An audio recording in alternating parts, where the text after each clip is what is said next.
Good morning, and welcome to CAR's second quarter 2026 earnings conference call. At this time, all lines are in listen-only mode. Following the presentation, we will conduct a question-and-answer session. If at any time during this call you require immediate assistance, please press star zero for the operator. Please be advised that this call is being recorded today, August 7th, 2026. I would now like to turn the conference over to Catherine Chen, Vice President of Investor Relations.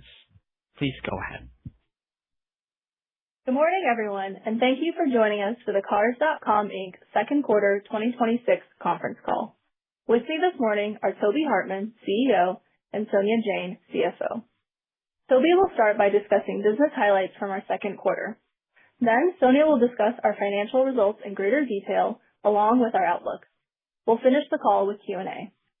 Before I turn the call over to Toby, I'd like to draw your attention to our forward-looking statements and the description and definition of non-GAAP financial measures, which can be found in our presentation. We will be discussing certain non-GAAP financial measures, including adjusted EBITDA margin, adjusted operating expenses, adjusted net income, and free cash flow.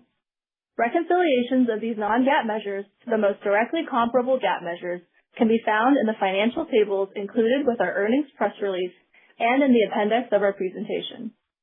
Any forward-looking statements are subject to risks and uncertainties. For more information, please refer to the risk factors included in our SEC filings, including those in our most recently filed 10-K, which is available on the IR section of our website. We assume no obligation to update any forward-looking statements. And now, I'll turn the call over to Toby. Thank you, Catherine, and thanks everyone on the call for joining us to review our second quarter 2026 results. We delivered another quarter of revenue growth and increased profitability. Q2 revenue of $180 million was within our guidance range and grew year-over-year on the strength of dealer subscription products. Marketplace was a highlight for the quarter on both revenue and subscriber growth. Our expanded adjusted EBITDA margin of 29.4% outperformed the high end of guidance for a second consecutive quarter. And we continued to generate strong free cash flow, which enabled both investment in organic growth and a 28% year-to-date increase in buybacks to return value to shareholders. Based on our results, we are pacing well to meet our 2026 financial targets, and we are positioned to deliver further improvement in 2027. As we laid out shortly after I joined in January, creating an interconnected marketplace-centric ecosystem is foundational to our long-term growth strategy. At its core, our marketplace flywheel is solid, and we remain a leader in driving vehicle sales at scale.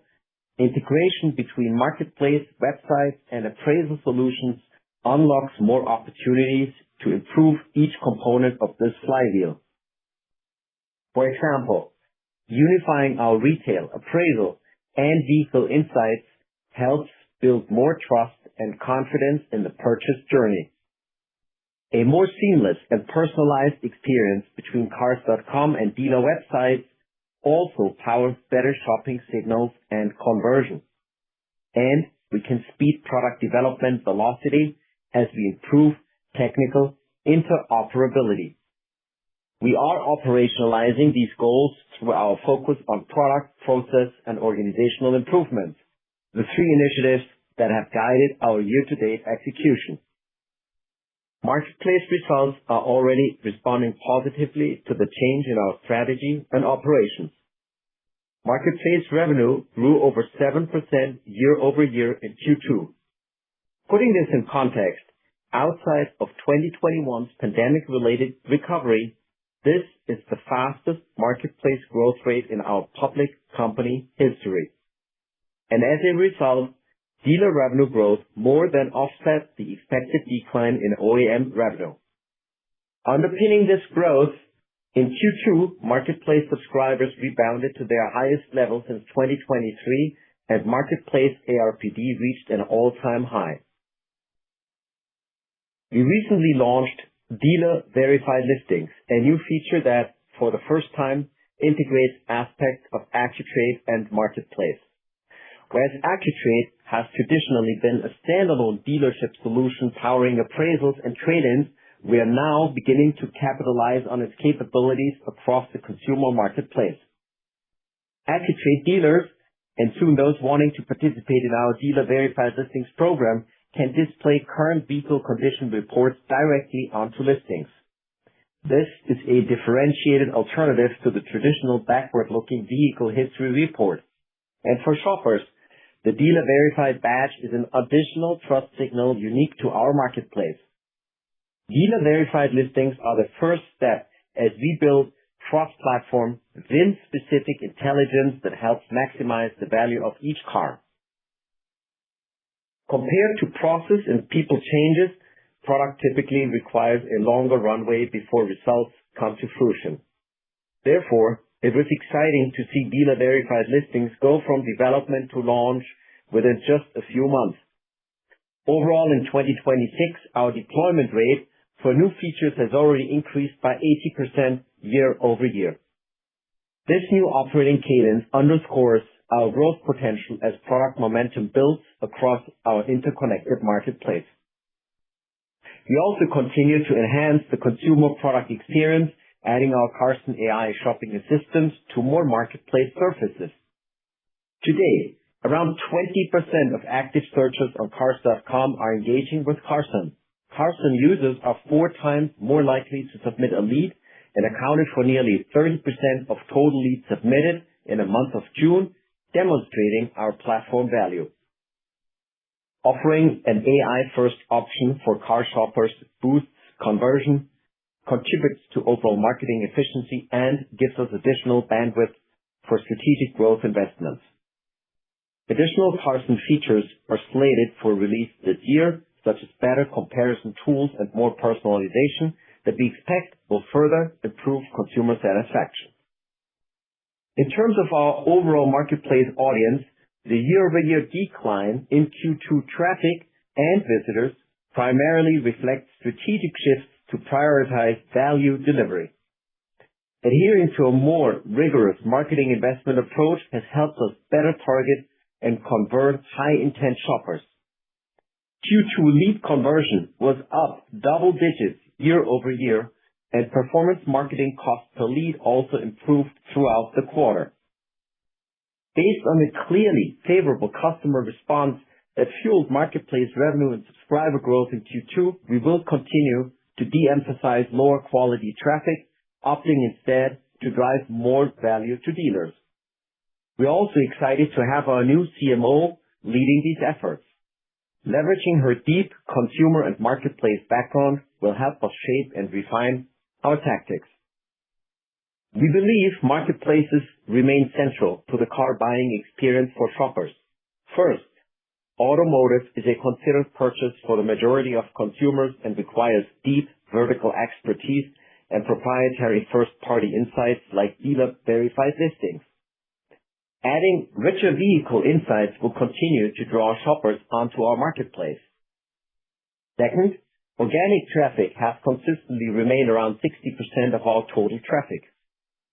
SEO declines appear to have bottomed in late 2025, and direct traffic, our largest organic channel, grew year over year in the first half of 2026. Third, we view AI as a net benefit to the car shopping experience and seek to be a valuable partner in this expanded ecosystem. We are the number 1 most cited public automotive marketplace among leading AI platforms. We also recently added 25 plus years of editorial content into our Cars.com ChatGPT app to enhance the consumer experience. In the medium term, we anticipate that pursuing a thoughtful AI strategy should be additive to our growth ambition. Each incremental step on product integration, process optimization, and organizational improvement contributed to the meaningful uptick in marketplace performance in the first half. Simply put, our playbook shows impact. And we will reverse the recent decline in website customers by applying these same principles particularly product innovation. Our goal is to accelerate product development velocity for websites, first by adding current marketplace capabilities. This includes personalization, AI features like Carson, and interconnected data insights between our products. For consumers, that means a more seamless and customized shopping experience when moving across Cars.com and dealer-inspired websites.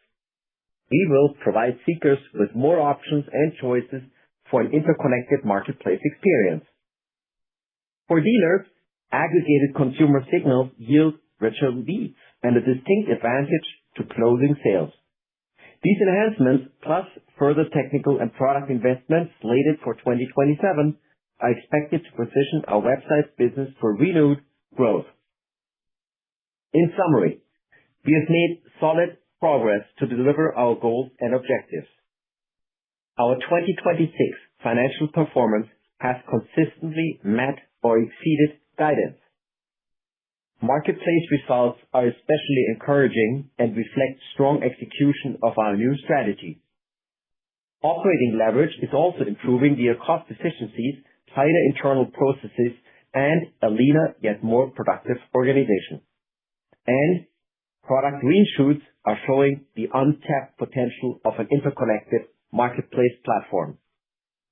I want to acknowledge the discipline, hard work, and focus of our team, whose execution and collaboration has been instrumental to these initial successes.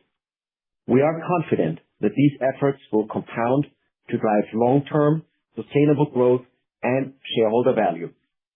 Now Sonia will discuss our financial results and outlook. Sonia? Thank you, Toby. Second quarter financial performance highlighted strong execution of our marketplace-first strategy and improved operating leverage across our business. Revenue of $179.9 million was up 1% year-over-year and within our guidance range. Dealer revenue growth was up 3% year-over-year and was slightly offset by the anticipated decline in OEM and national revenue, which was down 18% year-over-year. Within dealer revenue, robust marketplace growth more than offset flat to down performance for solutions and media products. ARPD and dealer count also broadly followed these same trends. Q2 ARPD of $2,500 was up 3% year-over-year and 1% quarter-over-quarter. Marketplace was the primary contributor to this year-over-year improvement, and we set a new record for marketplace-only ARPD during Q2. Premium Plus was up quarter-over-quarter and the fastest growing of our three marketplace packages, further supporting favorable pricing mix. We're making progress towards our stated 15% target adoption rate for 2026. However, lower uptake of add-on dealer media products remained a near-term headwind, partially offsetting gains from core marketplace adoption. Consolidated dealer count reflected similar puts and takes. Marketplace subscribers were up year-over-year and quarter-over-quarter. However, website units declined compared to a year ago, consistent with our view that future DI growth hinges on product innovation and packaging rather than unit volume expansion. Therefore, we're applying the same product-led approach that has worked well for Marketplace. Step 1 is bringing existing Marketplace capabilities to websites in Q3 and Q4, an efficient way to strengthen our focus on DI product innovation. As Toby also mentioned, we launched dealer-verified listings in June. This is an important first step as we integrate our product offerings to capture greater platform value, simplify go-to-market motions, and unlock new cross-selling opportunities. Dealer-verified listings are currently available to existing AccuTrade customers, and in Q4, we will begin expanding this feature to marketplace customers to drive further growth and adoption. As we migrate towards a more integrated marketplace and appraisal bundle, individual point sales of AccuTrade will become less relevant to our strategy. However, it's worth noting that AccuTrade subscribers were roughly flat sequentially in Q2, even as we retool our offering. Rounding out our revenue discussion, OEM and national revenue was down $3 million year-over-year in Q2. We signaled in May that this quarter would represent a trough in OEM revenue. And based on positive performance in July and incremental spend commitments for the remainder of the year, we anticipate quarter-over-quarter growth in Q3. Now to discuss cost. Second quarter operating expenses were $152.1 million, down 7% year-over-year. We drove operating leverage across the organization, maintaining strong cost discipline and a continued focus on process efficiencies.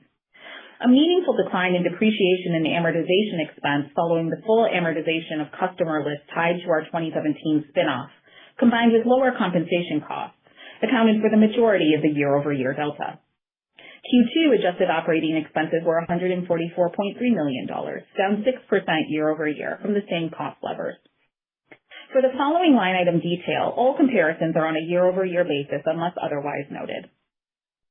Product and technology expenses decreased $2.7 million on a reported basis and $2.5 million on an adjusted basis. Lower compensation expense related to streamlining our processes and improving interconnectivity and improvements in our capitalization rate drove both the reported and adjusted decrease. Marketing and sales increased roughly $2.7 million on both a reported and adjusted basis, largely driven by targeted marketing to prioritize value delivery. General and administrative expense was down $3.5 million on a reported basis and roughly $1 million on an adjusted basis. The reported decrease was primarily due to the elimination of the D2C earnout expense accrual and lower compensation expense. As a reminder, the D2C earnout is considered a special item and not included in adjusted operating expenses, which accounts for the delta between the decline in reported and adjusted G&A expense. Second quarter net income was $14.3 million, or 25 cents per diluted share, compared to net income of $7 million, or 11 cents per diluted share a year ago. Net income was primarily driven by improved operating income. Adjusted net income for the second quarter was $28.7 million, or 51 cents per diluted share, compared to $26.4 million, or 41 cents per diluted share a year ago. Adjusted EBITDA of $53 million in the second quarter was up 4% year-over-year, healthily outpacing revenue growth and clearly showing the early impact of our process, cost, and organizational improvements. Adjusted EBITDA margin of 29.4% was up nearly 100 basis points year-over-year. Moving to the cash flow statement and balance sheet. Net cash provided by operating activities totaled $55.6 million for the first half of the year, compared to $55.7 million a year ago. Free cash flow was $43.5 million year-to-date, up modestly from $41.8 million a year ago, when we had higher spending related to the build-out of our office headquarters. Share buybacks totaled 6.2 million shares for $57 million year-to-date. Since the start of the year, we have bought back and retired over 10% of shares outstanding. We are pacing well towards our 2026 share repurchase target of $90 million through opportunistic deployment of our free cash flow in the first half of 2026. Lastly, debt outstanding was $450 million as of June 30th, 2026, which includes a $5 million debt payment during the second quarter. Total liquidity was $333.3 million as of June 30th, 2026, and we have ample capacity for our capital allocation needs. Finally, we'll conclude with outlook. Third quarter revenue growth is expected to be flat to up 2% year-over-year, based on continued dealer revenue growth and marketplace improvement, and quarter-over-quarter improvement for OEM and national revenue. Third quarter adjusted EBITDA margin is expected to be between 28.5% and 29.5%, benefiting from continued cost and operational discipline. Lastly, we are also reaffirming our full year 2026 guidance of flat to 2% revenue growth and adjusted EBITDA margin of 29 to 30%. And with that, I'd like to open the line for Q&A. Thank you. Ladies and gentlemen, we will now begin the question and answer session. And if you wish to ask a question, please press star and 1 on your telephone keypad and wait for your name to be announced. Once again, star and 1 if you wish to ask a question. Please limit your question to 1 question and 1 follow-up. Please stand by while we compile the Q&A roster.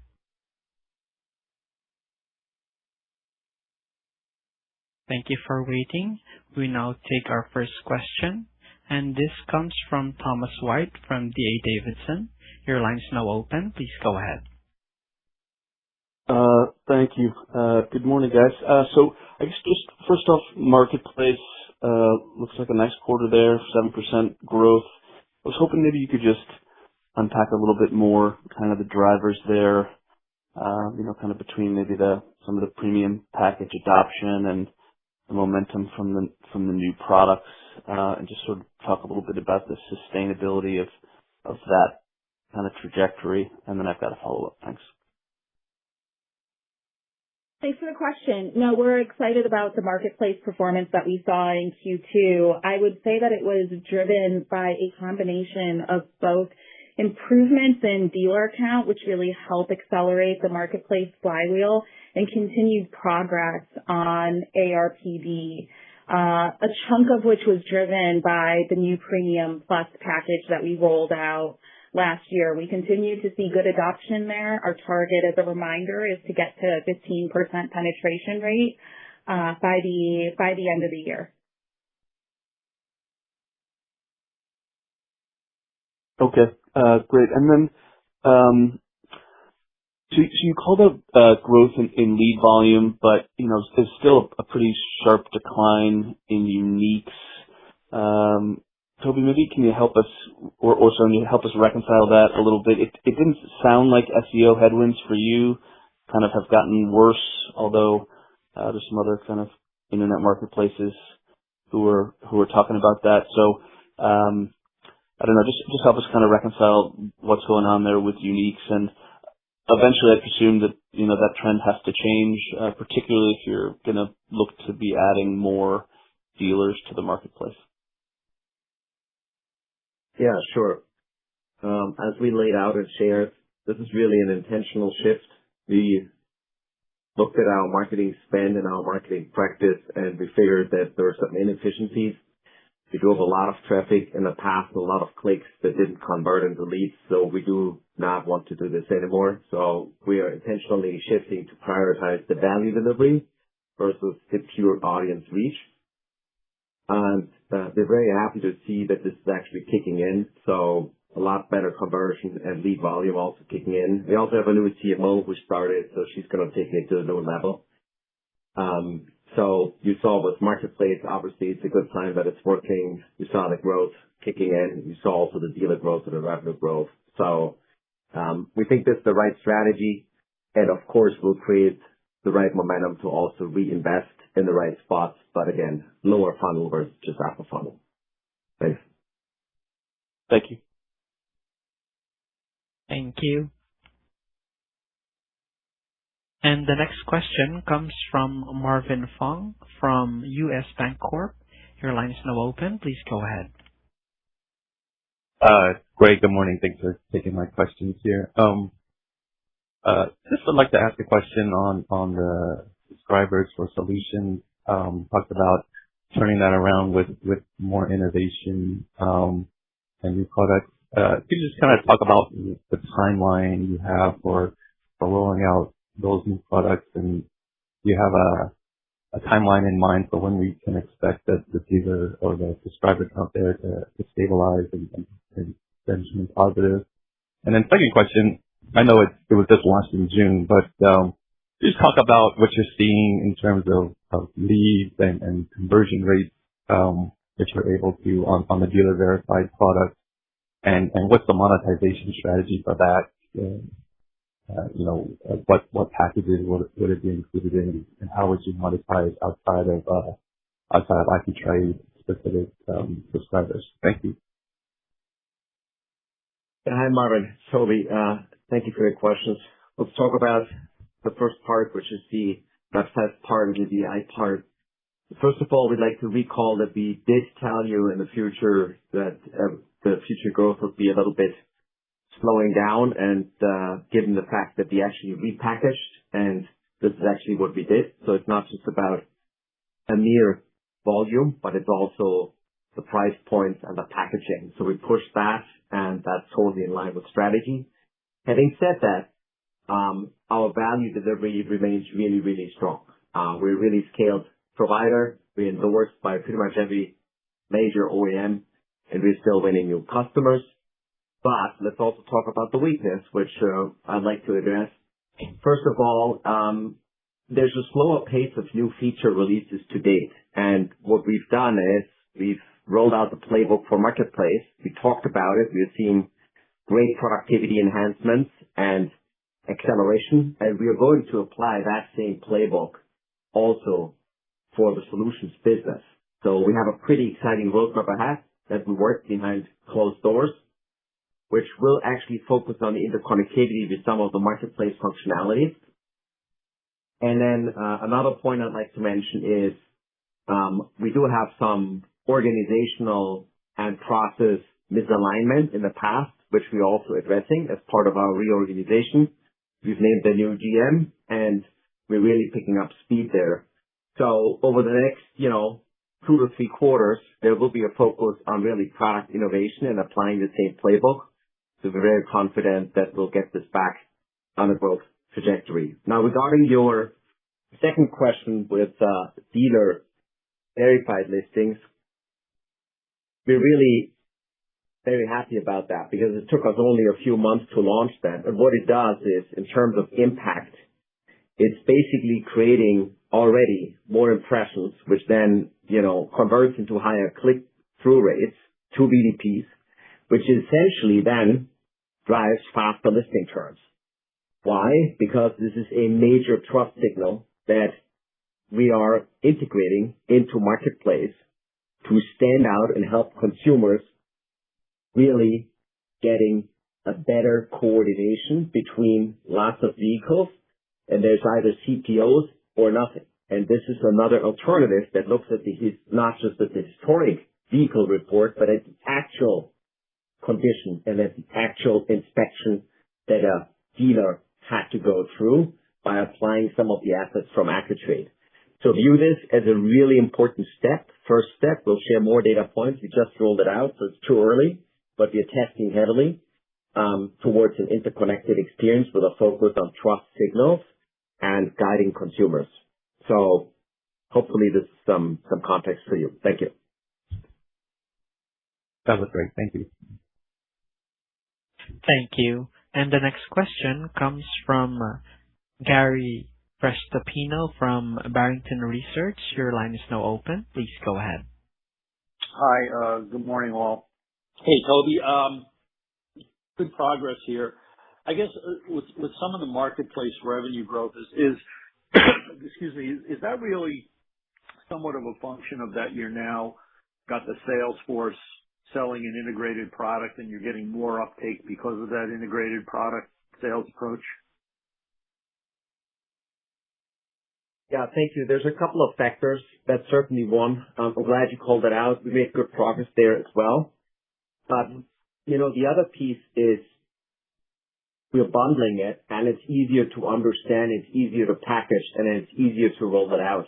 So away from point solutions, more towards an interconnected subscription with a clear value delivery. And then also, let's not forget about the marketing piece that we just called out.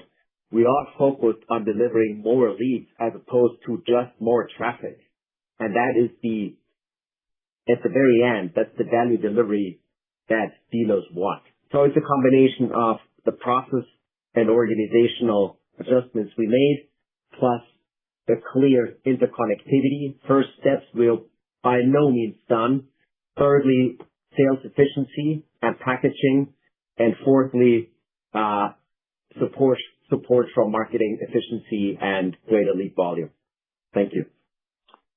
Okay, and then just to follow up on the verified product, which is being generated by AccuTrade, is the data that is being shown there very similar to some of the output that we were shown in Las Vegas, or is it more or less just a deeper dive on a versus a Carfax where it's going to say no mechanical issues, et cetera, things like that?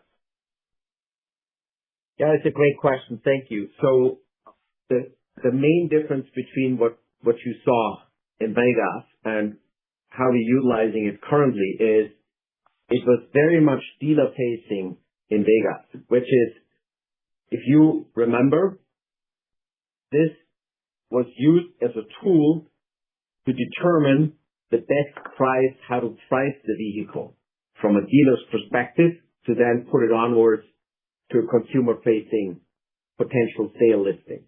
Now, with this today, our focus is really on guiding consumers. So the shift more towards consumers, giving them additional data points to really understand that this is a vehicle and a VIN number that went through an additional loop of 15, 18 points inspection, which, by the way, the dealer adhered to and signed off. So that's the difference. It's more consumer facing as opposed to just price labeling.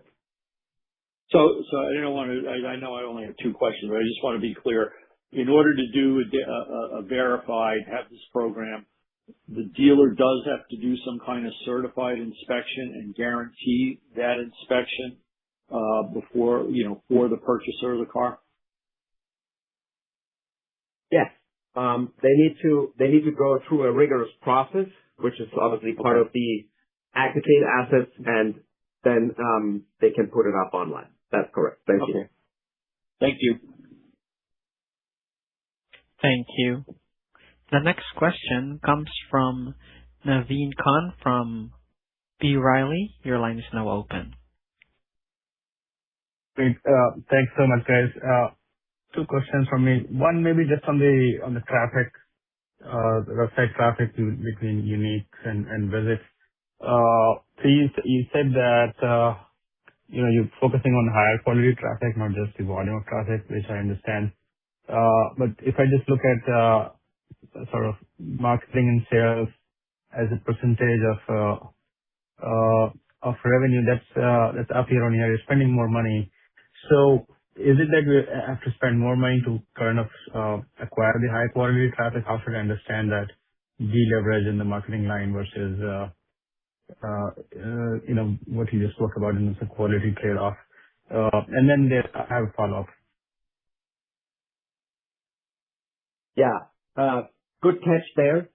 We anticipated that question, but there's something else that we're trying to catch up with and trying to have proper allocation, which is really call it brand. Remember, we still need some brand investments for the long-term interconnected strategy. So we need to position this not only just a listings destination, but instead as a transaction enablement platform. So the focus we just called out is really on the performance and growth marketing piece, where we really focus on driving more value. Separately from that, we are continuing and actually, we're spending money on positioning this right in terms of branding. And that's an important part of the journey because we're here for long-term success. So yes, that's why you see those numbers. Thank you. Okay, that's great. The second question I have is just on the verified listing. So it looks like you're creating a greater value proposition for the dealers that buy AccuTrade, and ultimately that should drive sales for this product. Is that the right way I should be understanding this? Or are you just going to expand the verified listing to more dealers regardless of whether or not they're AccuTrade customers? Yeah, good question too. As Sonia shared, we started with the AccuTrade customers. Why? Because they're used to the procedures and the processes, and obviously they're closer to our intentional shift of driving a differentiated listing and providing a different trust signal. That's the current testing. Now again, this is early innings. We're only, out there for a couple of weeks. But the intent is to then also make this available to a broader audience of dealers. And we're seeing very positive and very encouraging signals right now. But also to be fair, we are learning because these are the power users and they're giving us incredibly fundamental and good sound feedback on, how we can further improve that. So in summary, correct, we started with AccuTrade customers only and also only a subgroup of those. We're getting their feedback, we're monitoring, we're finessing the product, but the intent is to roll it out and expand it and make it available to other dealers. Thank you.